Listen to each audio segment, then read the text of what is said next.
What's up, guys? I'm Josh Maybe. I am the director of Naruto, and we're going to talk a little bit about the behind the scenes.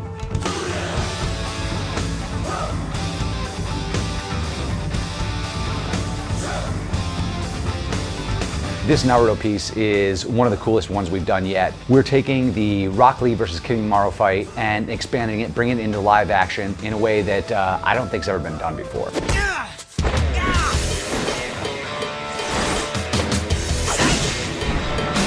Hi guys, my name is Jackie Tran. I will be playing H.LEE in H.LEE vs. Kimimaro. Jackie obviously looks exactly like H.LEE. I thought they just drawn a picture of him. He's got the hair, he's got the attitude, he's got the martial arts. He's just the perfect casting for H.LEE. For my 12th birthday, my dad hosted a party for me and all my friends, and I specifically told Dad, I want a H.LEE cake.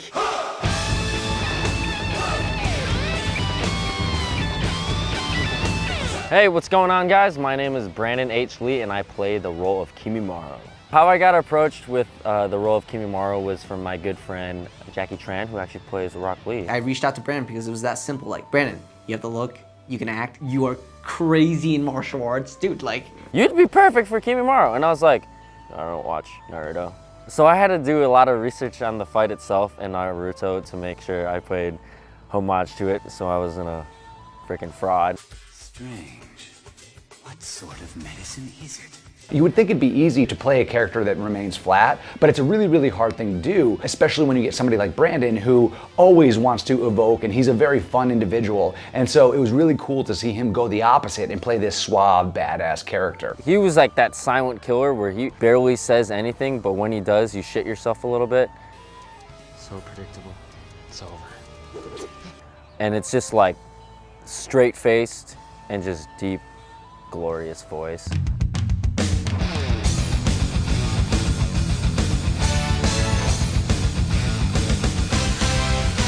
It's tricky because you're trying to find a balance of what makes things feel grounded and realistic, but it's like, you can't just, like for H.LEE, right? There's a lot of charm when he does his drunken fist and just the way he like reacts and moves. That's all important, and I feel like that's like the #1 thing that you cannot screw up on.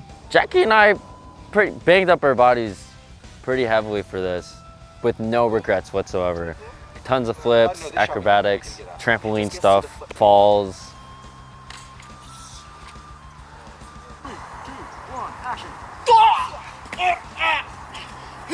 We put it all down.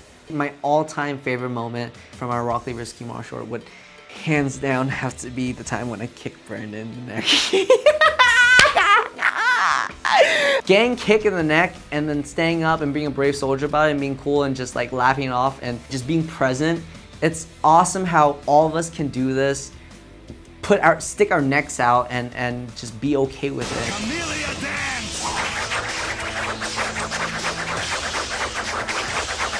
This was actually my first time doing sword choreography, and Christian made the sickest bone sword. So to make that, I went the really long way around it, and instead of just looking on the internet to see if I could probably buy one, I decided to take an existing bokken out of wood and sort of carve that down to the right size and shape. You could dig it into the grass and it would stick up, and I was like, yo, can we like... So yeah, we shaved off the tip a little bit so we made sure we didn't kill Jackie just in case. Early on, Jackie and I had discussions about what storyline we wanted to adapt. And one of the most iconic ones of all time is the H.LEE versus Gaara fight. I mean, how dope is it when he drops the weights, the world shakes, and you're like, oh my God, H.LEE's coming out.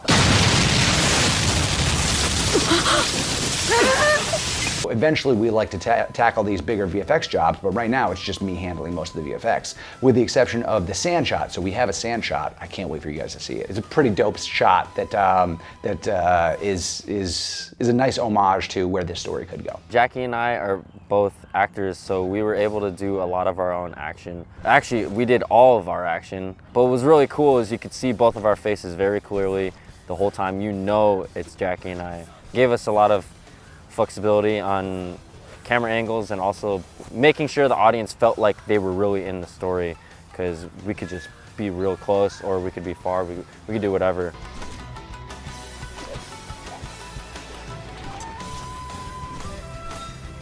most of the characters, they have like freaking sandals. And when it's a cartoon, they can get away with doing flips and tricks and all kinds of stuff in sandals. But if any of you guys try to do that in real life, it doesn't really work like that. So we were like, That's what they're wearing. So we saw some. Josh managed to order some, and the guys put them on to try and flip around in, and it just became apparent that's not really going to work for what we need them to do. So we had to go back to the drawing board and find a shoe that would work for what they need, even if that means sacrificing a little bit of the accuracy of these characters. Sometimes certain wardrobe pieces and whatnot can look a little bit crazy and over the top when you bring them into the real world. And that was one of those instances where we just pulled back and we're like, let's see what we can do to bring it into the world a little bit easier. that was fun. I remember those days, it was a good kind of busy. It felt like it was like, wake up, get all this shit done, go shoot, go home, sleep, wake up again, repeat. I follow my ninja way.